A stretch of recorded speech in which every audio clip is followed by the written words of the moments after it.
Hello good evening students. तो हमारा जो अभी फ़िलहाल में एक्सप्लेनेशन जो सीरीज़ चालू है, तो एक्सप्लेनेशन सीरीज़ में हमारा चालू है जीपैट 2025 का एक्सप्लेनेशन।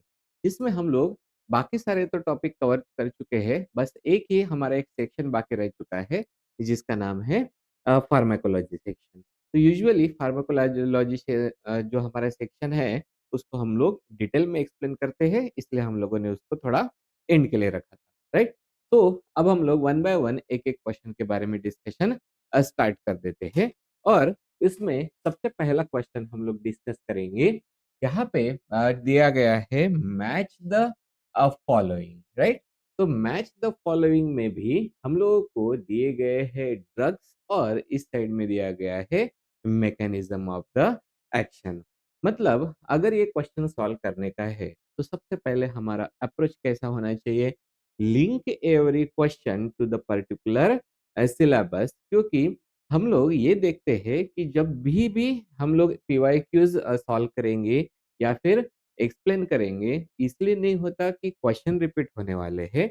इसलिए होता है कि किस तरीके से ये जो कॉन्सेप्ट होते हैं या फिर क्वेश्चंस होते हैं, उसको हम लोगों को क्रैक करना होता है। उसके लिए हम लोग पीवाईक्यूज देखते हैं, राइट? तो जब वो इसलिए बोला जाता है हमेशा ही GPAT don't repeat the questions, it repeats the concepts and the traps, right? इसलिए हम लोग देख रहे हैं एक्सप्लेनेशन। तो पहला एक्सप्लेनेशन ये होता है, सॉरी, पहला क्वेश्चन ये है, मैच द फॉलोइंग, जिसमें मैकेनिज्म ऑफ एक्शन दिए वाले हैं और हम लोगों को ड्रग्स दिए वाले हैं। इसलिए सबसे पहला हम लोग उसको लिंक करेंगे हमारे सिलेबस के साथ में। तो ये तो सबको पता है, सिलेबस तो हमारा फार्माकोलॉजी का है, लेकिन वहाँ पे कौन से टॉपिक में ये जो ड्रग्स है वो आते हैं। तो हम लोग जैसे ही ड्रग देखते हैं, रिफाम्पिसिन हो गया, उसके बाद में बेडाक्विलिन, ये जो कि यूजुअली हम लोग नाम नहीं सुनते हैं, लेकिन ये इथाम्बुटाल हो गया, then para amino salicylic acid. ये जो तीन ड्रग है वो मोस्टली हम लोगों को दिखाई देते in the class of the anti tubercular drug, right? तो एंटी ट्यूबरकुलर ड्रग्स के ये क्लास में आते हैं। इसलिए अगर हम लोगों ने एंटी ट्यूबरकुलर ड्रग्स का अगर डिटेल में स्टडी किया है, तब ये हमारा जो क्वेश्चन है वो इजीली बन जाएगा। तो हम लोग यहाँ पे देखेंगे कि एवरी जो ड्रग है, हर एक ड्रग का मैकेनिज्म क्या होता है। तो आप लोगों को जैसे ही पढ़ना है, तो उसके लिए आप लोगों को क्या चाहिए? क्लासिफिकेशन चाहिए एंटी ट्यूबरकुलर ड्रग्स का। उसके साथ में ही हम लोगों को क्या पता होना चाहिए? हर एक का मैकेनिज्म ऑफ एक्शन। तो जैसे कि हम लोग ऑलरेडी पढ़ चुके हैं, हमारे इस क्लासेस में एंटी ट्यूबरकुलर ड्रग्स का क्लासिफिकेशन है। तो बेसिकली अगर हम लोग देखेंगे कि डिपेंडिंग ऑन देयर, हम लोग इसको बोलते हैं ना कि ट्रीटमेंट कैसा होता है और टॉक्सिसिटी जो होती है, इस एंटी ट्यूबर ड्रग्स को 2 टाइप में डिवाइड किया जाता है। एक होते हैं हमारे फर्स्ट लाइन ड्रग्स और दूसरे होते हैं second line drugs. First line drugs वो होते हैं जिनकी एफिकेसी या फिर एफिशिएंसी हाई होती है और टॉक्सिसिटी लो होती है। मतलब सबसे पहले इसको यूज़ किया जाएगा। फिर इसमें कौन से दिखाई दे रहे हैं आप लोगों को? तो आते हैं आइसोनियाज़िड, इथाम्ब्यूटाल, पायराज़िनामाइड, रिफाम्पिसिन एंड स्ट्रेप्टोमाइसिन। ये फर्स्ट लाइन ड्रग हो गए हैं। फिर सेकंड लाइन ड्रग्स वो होते हैं जिनकी टॉक्सिसिटी हाई है और उसकी एफिशिएंसी लो होती है। उसमें आते हैं हमारे ये जो एंटीबायोटिक हो गया, अमीनोग्लाइकोसाइड हो गया, फिर उसके बाद में फ्लोरोक्विनोलोन्स हो गए, थायोअमाइड हो गया, उसके बाद में पास हो गया, उसके बाद में पॉलीपेप्टाइड एंड एंटीबायोटिक्स, ये सारे आते हैं। लेकिन इसके अलावा भी एक जो होता है, वो कहलाता है थर्ड लाइन ड्रग्स होते हैं। थर्ड लाइन ड्रग्स ये यूज़फुल तो है, लेकिन वो डब्ल्यूएचओ की लिस्ट में नहीं है और ये जो थर्ड लाइन ड्रग्स होते हैं, वो लेस इफ़ेक्टिव है। फॉर एग्ज़ाम्पल हमारा क्लैरिथ्रोमाइसिन हो गया, इसकी एफिशिएंसी भी नॉट प्रूवन होती है और जैसे फॉर एग्ज़ाम्पल यहाँ पे हमारा जो रिफाम्पिसिन होता है, ये इफ़ेक्टिव तो है, लेकिन काफ़ी एक्सपेंसिव होता है, इसलिए उनको हम लोग ऐड करते हैं थर्ड लाइन ड्रग में। तो इस तरीके से हम लोगों ने एक क्लासिफिकेशन देखा है। देखो, एक क्वेश्चन के ऊपर से हम लोगों को क्या-क्या पता होना चाहिए पीवाईक्यू देखने के बाद में। तो ये हमारा कौन-सा क्लासिफिकेशन था? फार्माकोलॉजी का क्लासिफिकेशन। फिर उसको दूसरा क्लासिफिकेशन एंटी ट्यूबरकुलर ड्रग्स का हम लोगों ने ये देख के रखे वाला है कि उनको हम लोगों ने अल्टरनेटिव जो ग्रुप्स होते हैं, उनमें हम लोगों ने डिवाइड करके रखा है। तो ग्रुप 1 जो होता है, वो बैक्टीरियोसाइडल होता है। ग्रुप 1 जो है हमारा वो पोटेंट एंड टॉलरेटेड रहेगा। ग्रुप 2 जो है वो बैक्टीरियोसाइडल है, राइट? ग्रुप 1 एंड 2 दोनों भी। उसके बाद में ग्रुप 3 होता है वो रेजिस्टेंट टिपिकली यूज़ किया जाता है। Group 4 it is have the less effective than the मतलब ये लेस इफेक्टिव है, इसका मतलब होता है कि ये बैक्टीरियोस्टैटिक होता है, राइट? तो इसलिए हम लोगों ने ये भी एक क्लासिफिकेशन देख के रखे वाला है एंटी ट्यूबरकुलर ड्रग्स का। और साथ में हम लोग जब मेड फार्मा में पढ़ते हैं, तब हम लोग जो केमिकल क्लासिफिकेशन है, वो भी एक साथ में ही पढ़ते हैं, ताकि दिमाग में कंप्लीटली क्लियर हो जाए पिक्चर और यहाँ पे कुछ भी जो होता है वो हमारा इसको बोलेंगे कन्फ्यूजन नहीं होना चाहिए। इसलिए अगर हम लोग क्लासिफिकेशन देखते हैं एंटी ट्यूबरकुलर ड्रग का depending upon the chemical moiety, तो पहला जो क्लासिफिकेशन है वो कहलाता है सैलिसिलिक एसिड डेरिवेटिव्स, जिसमें आता है para amino salicylic acid. Then pyridine derivative जिसमें आइसोनियाज़िड और इथेनोमाइड आ गया। देन पायराज़ीन डेरिवेटिव्स आते हैं। उसके बाद में इथिलीन डायअमीनो ब्यूटेनॉल डेरिवेटिव्स हो गया। उसके बाद में एंटीबायोटिक्स और फिर आते हैं हमारे मिसलेनियस ड्रग्स। तो इतनी सारी चीज़ें हम लोगों को पता होनी चाहिए, अगर एक ही पता चला कि एंटी ट्यूबरकुलर ड्रग्स है। और इस क्लासिफिकेशन के अंदर फिर जो ड्रग्स है उनका हम लोगों को मैकेनिज़्म ऑफ एक्शन पता होना चाहिए, तब जाके हमारी पढ़ाई क्लियर रहेगी, ये वाला क्वेश्चन को अटेम्प्ट करने के लिए। इसलिए हम लोग देख लेंगे वन बाय वन अभी एक-एक ड्रग्स का मैकेनिज़्म ऑफ एक्शन क्या होता है।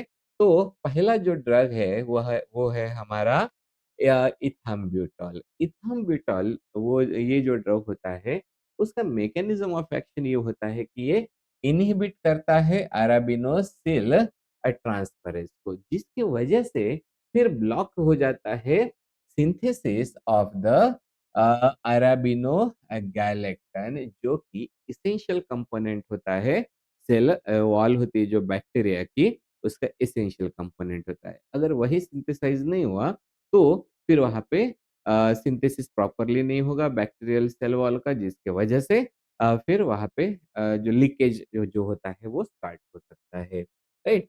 सेकंड जो होता है वो आता है हमारा रिफाम्पिसिन। रिफाम्पिसिन जो होता है वो इन्हिबिट करता है डीएनए डिपेंडेंट आरएनए पॉलीमरेज़ को। अब ऐसा अगर होता है, देखो किसको इन्हिबिट कर रहा है? DNA dependent RNA polymerase, right? अगर आरएनए पॉलीमरेज़ को ही इसने इन्हिबिट कर दिया, तो डीएनए टू आरएनए का जो कॉपी बनना है, मतलब जो सिंथेसिस होता है, जो कि बनता है डीएनए से आरएनए बनता है, और वो रोक रोक दिया जाएगा and formation of RNA from DNA is called as the transcription. इसलिए ये जो रिफाम्पिसिन होता है वो प्रिवेंट करता है ट्रांसक्रिप्शन, जिसके वजह से जो आरएनए है उसका सिंथेसिस नहीं हो पाएगा। ओके, तो ये हो गया है।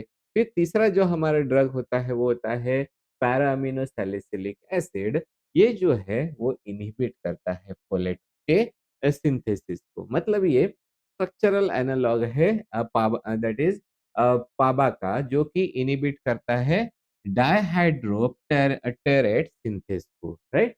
और लास्ट वाला जो होता है दिस इज़ द बेडाक्विलिन। ये जो है वो इन्हिबिट करता है माइकोबैक्टीरिया के एटीपी सिंथेस को, जिसके वजह से ये एटीपी जो होती है माइकोबैक्टीरिया में वो डिप्लीट हो जाती है, और ये एक्टिव होता है अगेंस्ट द जो मल्टी ड्रग रेजिस्टेंस टीबी होता है उसके अगेंस्ट में एक्टिव होता है, राइट?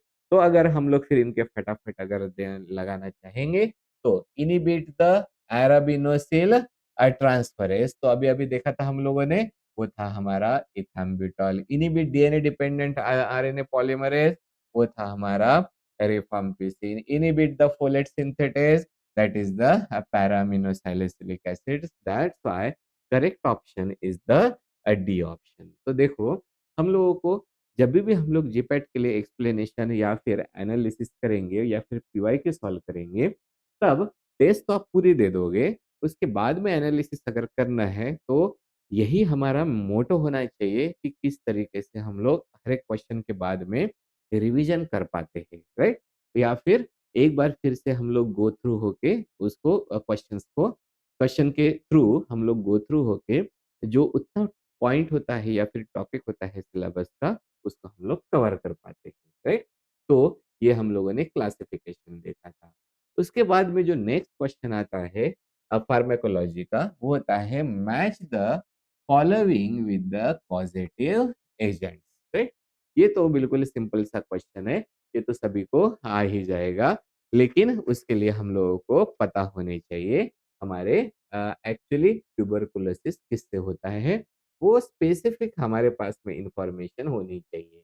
फॉर एग्जांपल अगर हम लोग बात करेंगे ट्यूबरकुलोसिस की, तो ट्यूबरकुलोसिस होता किसकी वजह से, ये सभी को पता होता है, राइट? जैसे माइकोबैक्टीरियम ट्यूबरकुलोसिस। अब ये माइकोबैक्टीरियम ट्यूबरकुलोसिस कौन है? This is basically the bacteria, right? फिर जो दूसरा डिसीज होता है वो कहलाता है डिप्थेरिया, राइट? डिप्थेरिया किसकी वजह से होता है? तो वो होता है टॉक्सिन की वजह से। तो this disease is mediated by the जो डिप्थेरिया की टॉक्सिन होती है, जिसकी वजह से उसकी जो वैक्सीन होती है वो टॉक्साइड बेस्ड होती है। फिर तीसरा होता है वो होता है येलो फीवर।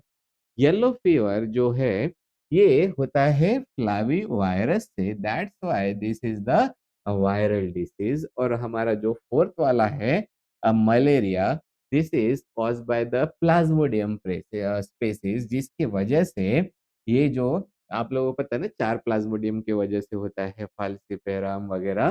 तो ये जो फिर तो कौन होते हैं, ये होते हैं हमारे प्रोटोजोआ। इसकी वजह से फिर हम लोग अभी ये क्वेश्चन को अटेम्प्ट करेंगे। तो ट्यूबरकुलोसिस कौन सा वाला हो गया है? That is mycobacterium tuberculosis, it is the bacteria. Diphtheria किसकी वजह से होता है? टॉक्सिन की वजह से, that is a toxoid. Yellow fever कौन सा है? That is the viral. तो बचा कौन सा है? Malaria, that is the protozoa. That's why our correct option is the A.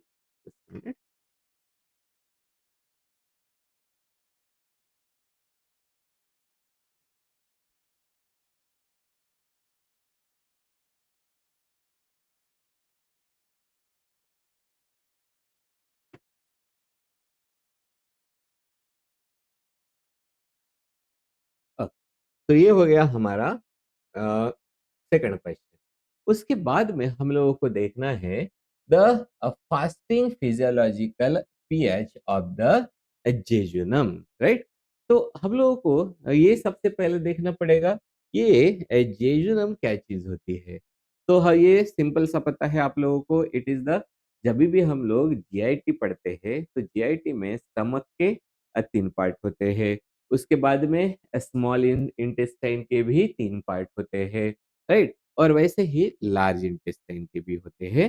तो ये जो हमारा जेजुनम होता है, it is basically the intestine के हमारे पार्ट होते हैं। और वो भी कौन सा इंटेस्टाइन हो गया है?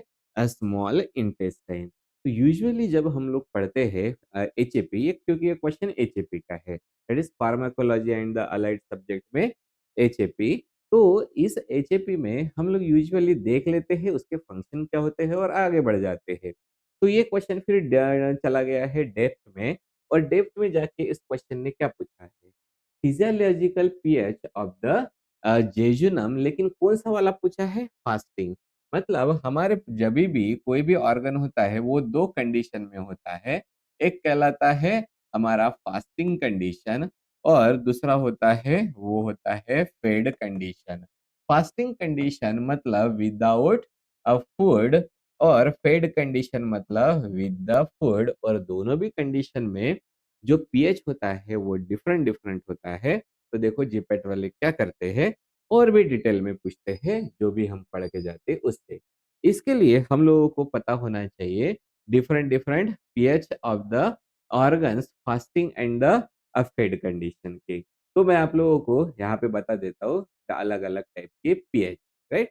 तो हम लोग देखते हैं जो स्टमक है, तो स्टमक का जो फास्टिंग पीएच होता है मतलब फास्टेड स्टेट में जो पीएच होता है वो होता है 7.5 टू 8 और फेड स्टेट में जो पीएच होता है 4.3 टू 5.4 ऐसा क्यों हो गया है? क्योंकि स्टमक में तो हाईली एसिडिक होता है, तो जभी भी हम लोग ईटिंग करते हैं उसके बाद में जो गैस्ट्रिक सिक्रेशंस होते हैं वो स्टार्ट हो जाते हैं, तो उसका जो फेड स्टेट का पीएच होता है वो होता है 4.3 टू 5.4।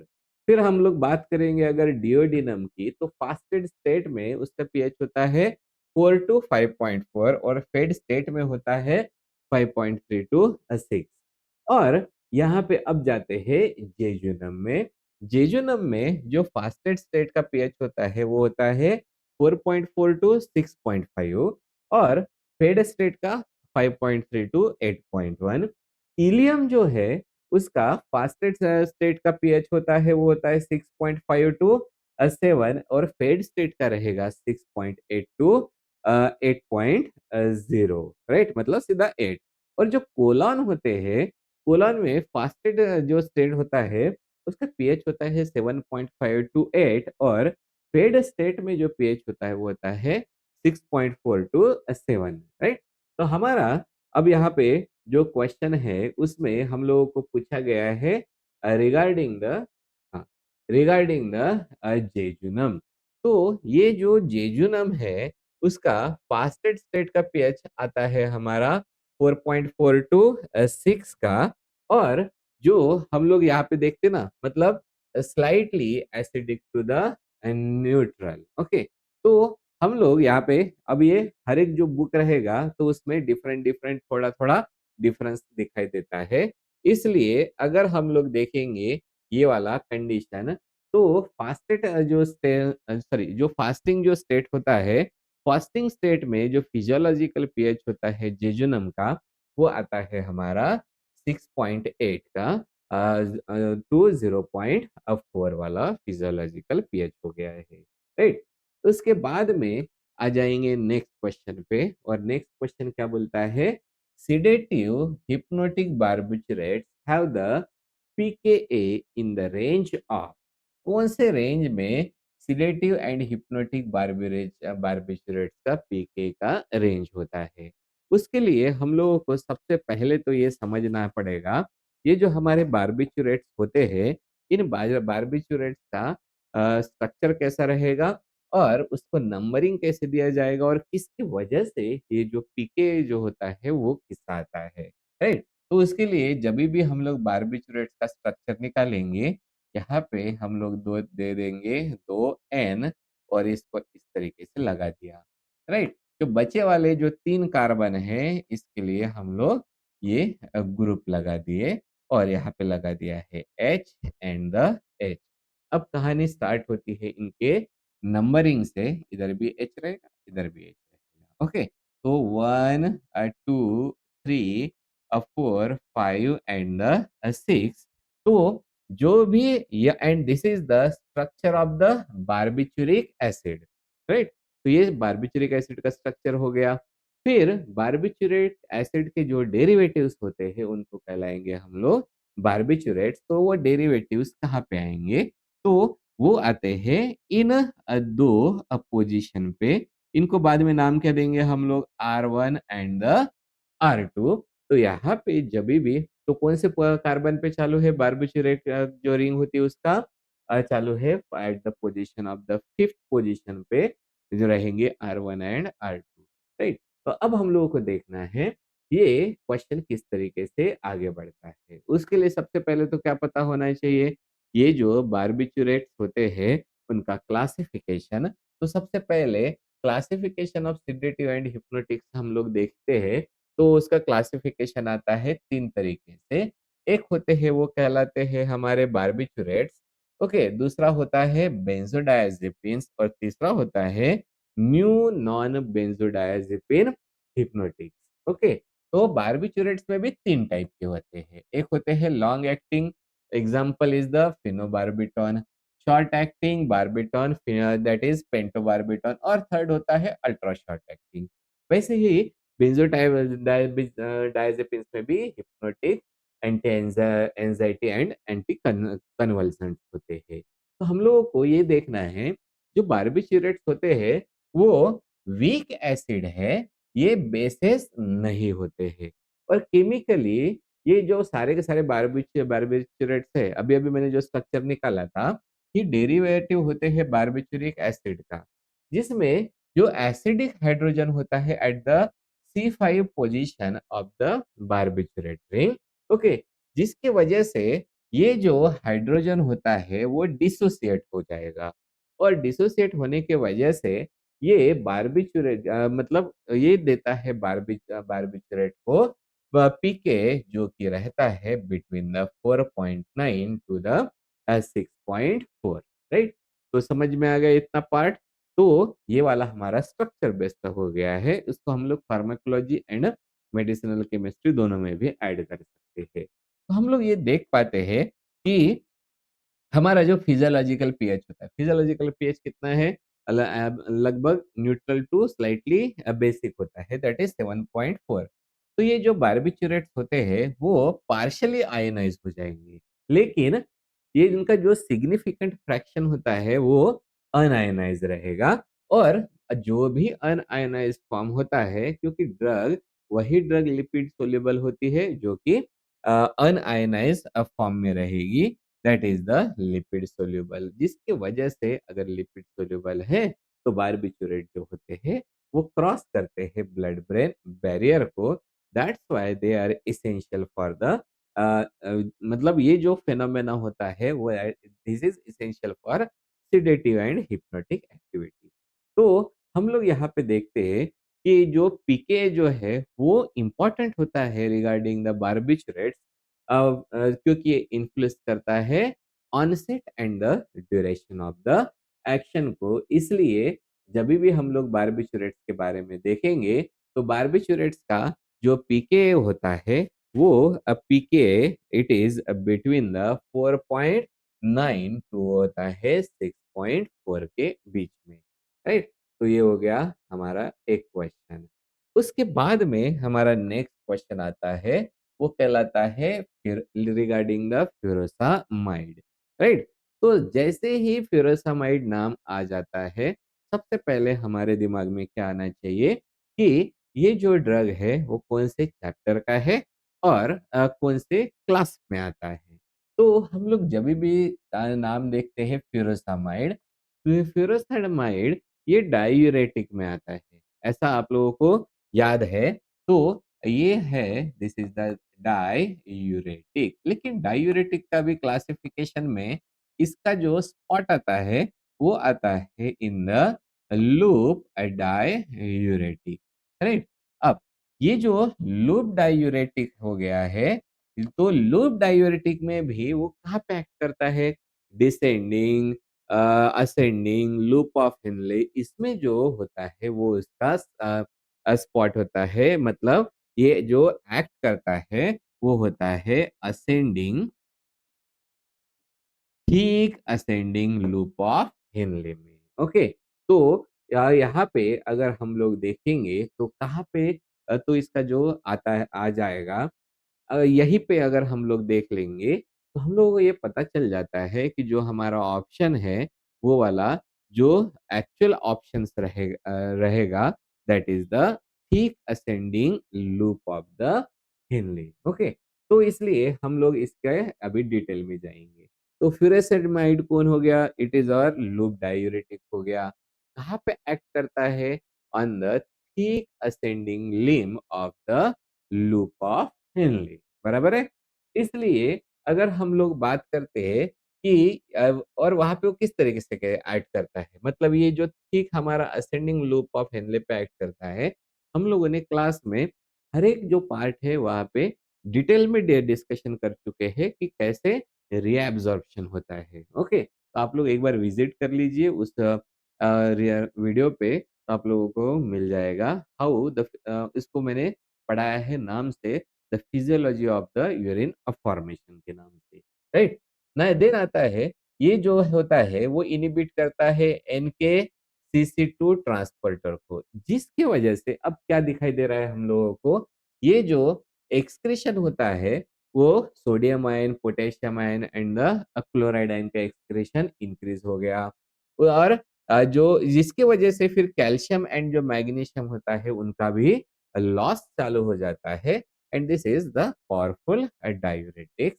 इसलिए अगर हम लोग देखेंगे कि इसका जो सही ऑप्शन रहेगा, वो वाला कौन-सा रहेगा? In the ascending loop. तो दूसरे वाले में अगर देखेंगे, तो ये जो सोडियम एंड क्लोराइड को ट्रांसपोर्टर को के लिए जो ड्रग्स होते हैं, वो कहलाते हैं थायाज़ाइड और जो अल्डोस्टेरोन डिपेंडेंट सोडियम चैनल्स है, उनके लिए पोटेशियम स्पेयरिंग डायूरेटिक्स होते हैं, राइट?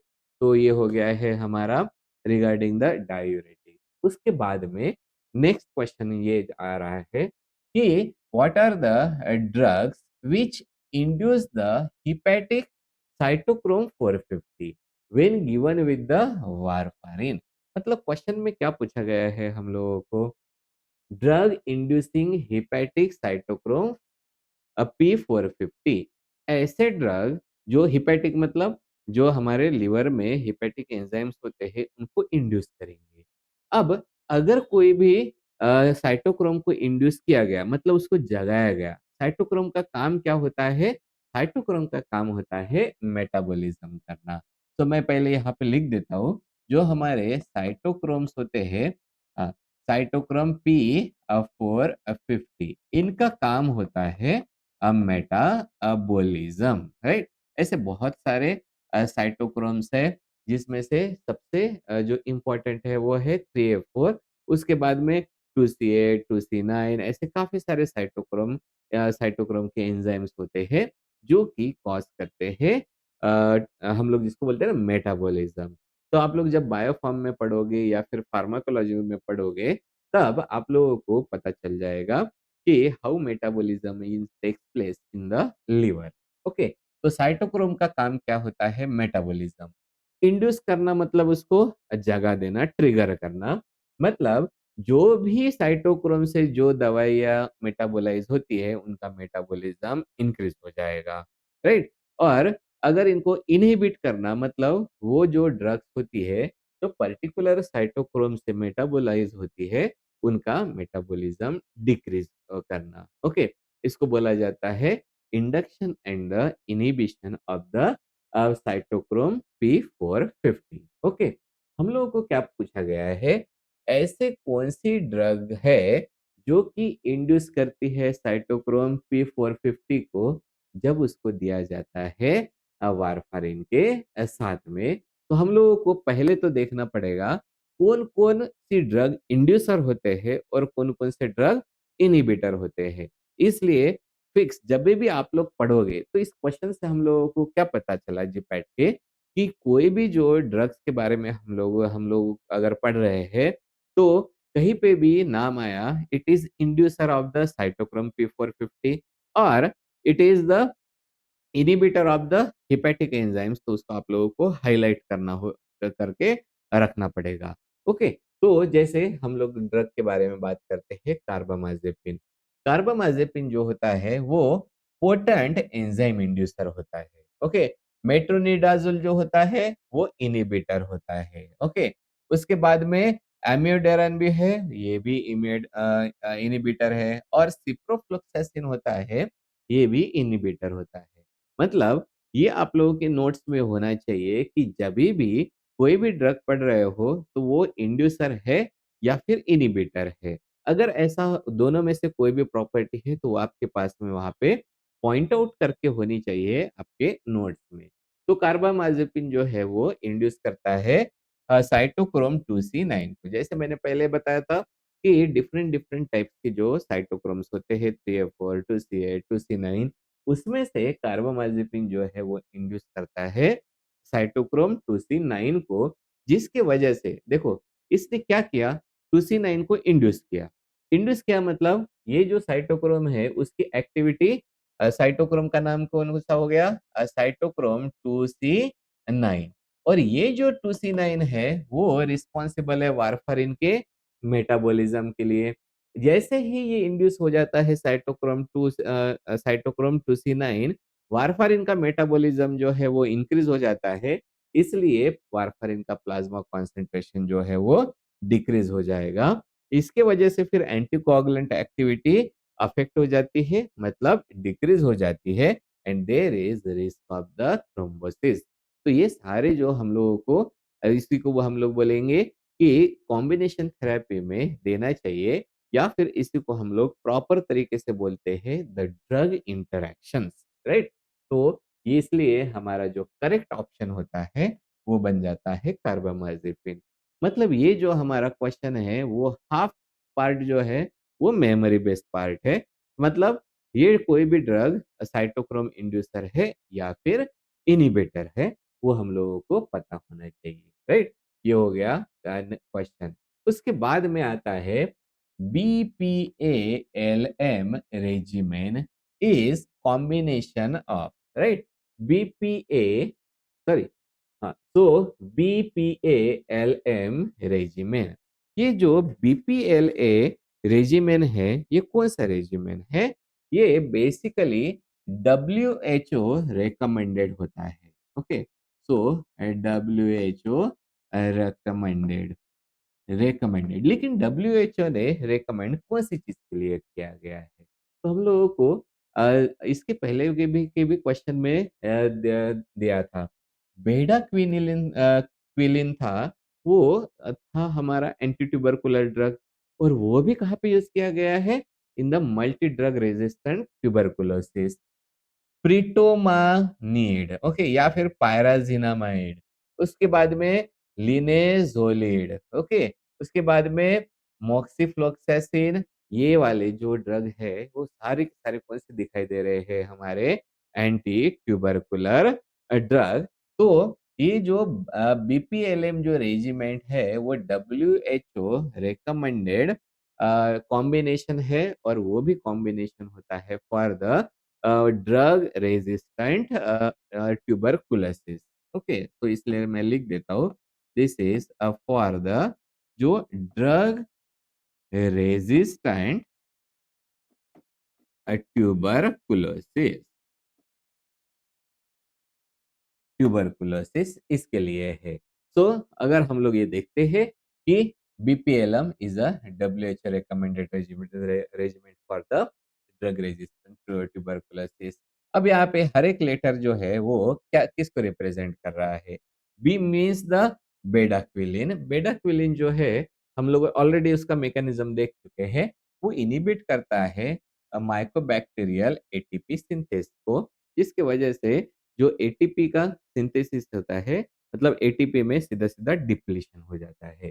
फिर पी स्टैंड्स फॉर द प्रीटोमैनिड। प्रीटोमैनिड ये इट इज़ नाइट्रोइमिडाज़ोल होता है। ये एक्चुअली डैमेज करता है बैक्टीरियल डीएनए को। तीसरा होता है, वो होता है हमारा एआरएल, दैट इज़ द लिनेज़ोलिड। लिनेज़ोलिड जो है, वो इन्हिबिट करता है बैक्टीरिया के जो 50S राइबोसोमल सब यूनिट को, और जो लास्ट वाला है दैट इज़ द मॉक्सिफ्लोक्सैसिन, ये एक्चुअली हमारे फ्यूरोक्विनोलोन्स में आते हैं, जो कि इन्हिबिट करते हैं डीएनए गायरेज को, राइट? तो इसलिए ये जो कॉम्बिनेशन है वो शॉर्ट ड्यूरेशन के लिए दिया जाता है और उसकी एफिशिएंसी जो होती है वो हाई रहती है इन द जिसको बोलते हैं ना कि मल्टी ड्रग रेजिस्टेंट ट्यूबरकुलोसिस के लिए। और ये वाला अ, अब यहाँ पे अगर हम लोग देखेंगे कि ये जो लिनेज़ोलिड होता है, ये कॉज़ करता है myelosuppression, that's why it should be dose monitored. इसकी वजह से जो हमारा सही कॉम्बिनेशन आएगा, वो पहला कॉम्बिनेशन होगा that is the bedaquiline, then pretomanid, then linezolid and the moxifloxacin, right? ये हो गया है। उसके बाद में जो नेक्स्ट क्वेश्चन है, उसको हम लोग देखेंगे, वो the score range categories as probable in the Naranjo scale. तो सबसे पहले तो दिमाग में कौन-सी चीज़ आई आनी चाहिए? What is the Naranjo scale? Naranjo scale है, वो एडवर्स ड्रग रिएक्शंस के रिगार्डिंग आता है। Okay? So this is basically the Naranjo. जैसे ही ये नाम आएगा तो यहाँ पे आना चाहिए हमारा ADR, that is the adverse drug reaction. तो ये हमारा इस टाइप का क्वेश्चन है कि इसमें ये नेराजो स्केल या क्या होती है उसके बारे में हम लोगों को पता होना ही चाहिए। तो नेराजो स्केल जो होता है इसका एक्चुअली नाम क्या है? Naranjo adverse drug reaction probability scale होता है। तो ये जो स्केल है उसको हम लोग यूज करते हैं to assess the likelihood that adverse event is related to the drug, right? तो कोई भी एडवर्स अगर इवेंट आने वाला है वो ड्रग के साथ में रिलेटेड है या फिर नहीं है, कितना रिलेटेड है उसके लाइक्लीहुड को असेस करने के लिए हम लोग यूज करते हैं नेराजो स्केल। तो उसमें काफी सारा क्वेश्चनेयर होता है, उसके ऊपर डिपेंडेंट बनता है टोटल स्कोर्स, और जिसमें फिर स्कोर के ऊपर से फिर कैटेगरी डिफाइन की जाती है, राइट? तो पहला जो है उसका स्कोर होता है which is greater than the 9। अगर मेरा जो स्केल ग्रेटर देन 9 है then definitely the adverse drug reaction is due to the drug, right? दूसरा होता है 5 टू 8, मतलब adverse drug reaction is probably because of the drug. तीसरा हो गया 1 टू 4, मतलब पॉसिबल हो गया, and less than 0 that is doubtful हो गया। मतलब यहाँ पे प्रोबेबल का मीनिंग क्या हो जाता है? प्रोबेबल मतलब टेम्परल रिलेशनशिप प्रेजेंट रहेगा, और अगर ड्रग हमारा विड्रॉ कर लिया जाएगा तो वो जो एडवर्स ड्रग रिएक्शन है वो कम हो जाएंगे। ओके, और इसके लिए री-चैलेंजिंग होता है, वो एसेंशियल नहीं है। तो प्रोबेबल का हमारा स्केल कौन-सा वाला था? तो हम लोग यहाँ पे देख के देख सकते हैं, the scale was the 5 to 8। तो 5 टू 8 जो वाला स्केल होता है, this is the Naranjo scale, right? उसके बाद में जो हमारा नेक्स्ट क्वेश्चन आएगा, वो है regarding the albinism. Albinism is due to absence of the enzyme. तो हम लोगों को सबसे पहले देखना पड़ेगा ये अल्बिनिज्म क्या चीज़ का होता है। Albinism basically is the genetic disorder, right? Genetic disorder हो गया। ये जो डिसऑर्डर होता है इसमें देयर इज वेरी स्मॉल, मतलब ये ऐसा डिसऑर्डर होता है which is basically characterised by the very small, और या फिर बिल्कुल ही नहीं। और कौन सी चीज नहीं हो रही है यहाँ पे? Production of the pigment melatonin, right? Sorry, melatonin नहीं, melanin. Okay, so a very small and no production of the no production of the melanin. तो ये जो मेलानिन है उसके वजह से ही हमारा स्किन का जो कलर होता है वो डिफाइन होता है। ज़्यादा मेलानिन पिगमेंट का अगर सिंथेसिस हो गया तो डार्क जो है वो हमारा कॉम्प्लेक्सेशन आएगा, और मेलानिन पिगमेंट बिल्कुल ही सिंथेसाइज नहीं हो रहे तो कंप्लीट वाइट हो जाएगा, एंड उसी को डिसऑर्डर को हम लोग बोलते हैं एल्बिनिज्म। तो इसके लिए हम लोगों को क्या पता होना चाहिए इस क्वेश्चन के लिए? ये जो मेलानिन है उसका प्रोडक्शन कैसा होता है इस बारे में हम लोगों को पता होना चाहिए। तो अगर हम लोग मेलानिन का सिंथेसिस पाथवे देखेंगे, तो मेलानिन का सिंथेसिस जो होता है वो स्टार्ट होता है टायरोसिन से। Tyrosine is converted into the DOPA, and which is then converted into the melanin। अब इसमें जो मेलानिन का के सिंथेसिस में ये जो एक एंजाइम है जिसका नाम है tyrosinase. Tyrosinase is the rate limiting enzyme. Rate limiting enzyme का मतलब क्या होता है? कोई भी जब रिएक्शन कैरी आउट होती है रहती है वो मल्टी स्टेप रिएक्शन होती है प्रोडक्शन की या फिर मेटाबॉलिज्म की। उसमें से स्लोवेस्ट जो प्रोसेस होती है वो कहलाता है हमारा रेट लिमिटिंग स्टेप, और उसमें जो एंजाइम एक्ट कर रहा है that will be the rate limiting enzyme.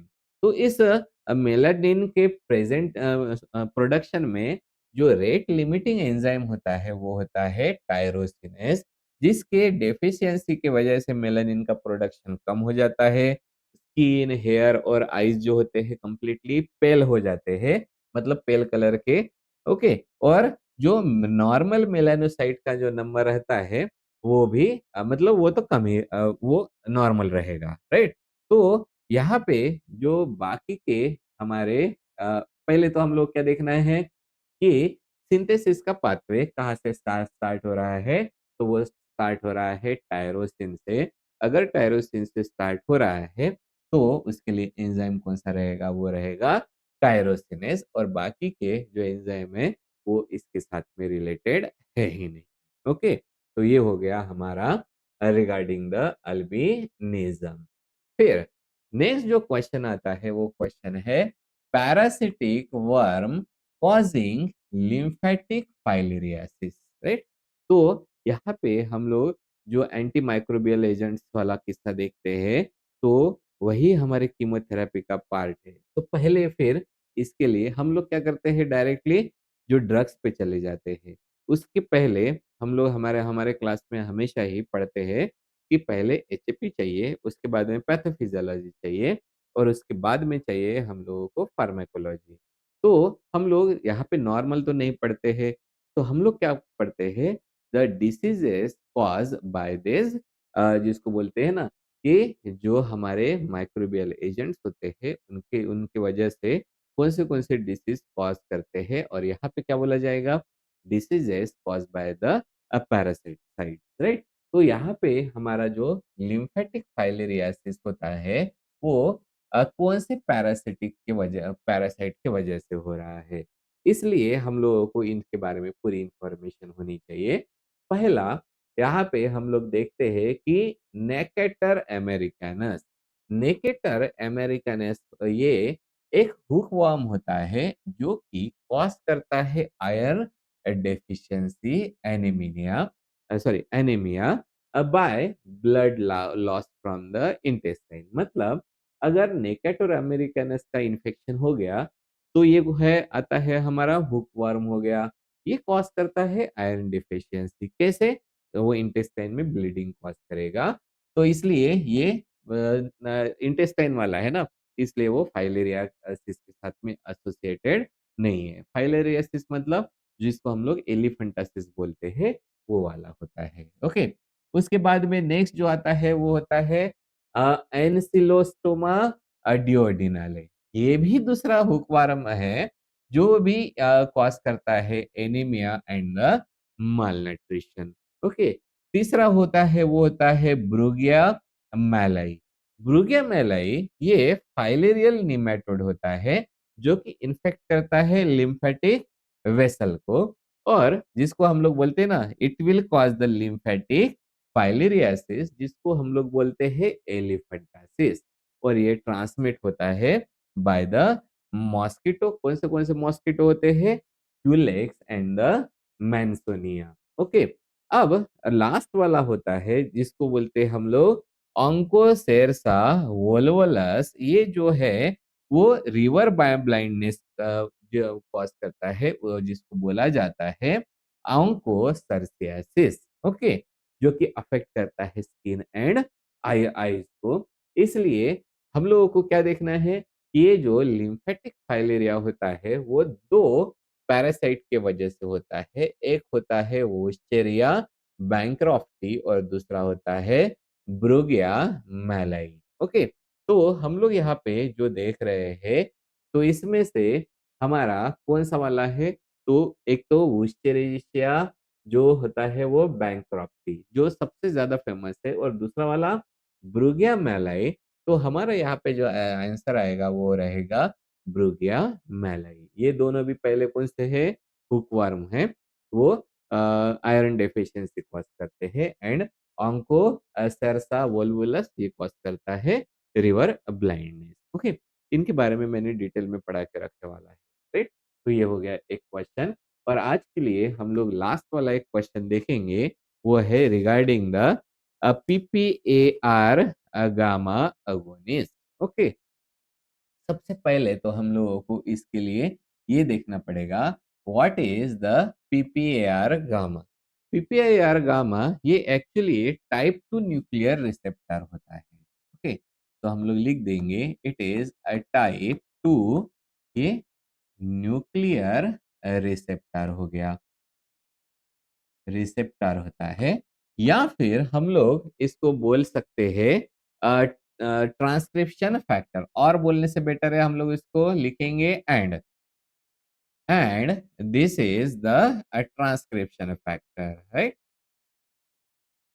Transcription factor. अब ये जो हमारा पीपीआर गामा है, ये जो पीपीआर गामा क्या हो गया है हमारा रिसेप्टर हो गया। तो ये जो होता है वो काफी क्रुशियल रहता है जो एडिपोसाइट रहते हैं उनके डिफरेंशिएशन के लिए। दूसरा, लिपिड मेटाबॉलिज्म के लिए, ग्लूकोज मेटाबॉलिज्म के लिए, या फिर लिपिड का स्टोरेज के लिए। और जो इम्यून रिस्पॉन्सेस होते हैं उनके लिए भी इसेंशियल होता है पीपीआर गामा। तो याद क्या रखना है हम लोगों को, ये जो पीपीआर गामा होता है it is the type 2 nuclear receptor.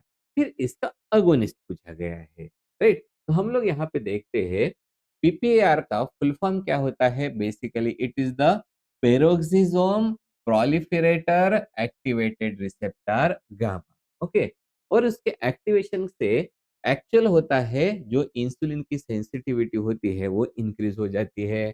Then increase in the adiponectin and there is decrease in the insulin resistance in the muscle and the adipose tissue. तो उसके हम लोगों को क्या चाहिए है, ये जो अभी ये क्वेश्चन को सॉल्व करने के लिए ये जो चारों के चारों भी ड्रग है, चारों के भी मैकेनिज्म ऑफ एक्शन पता होने चाहिए।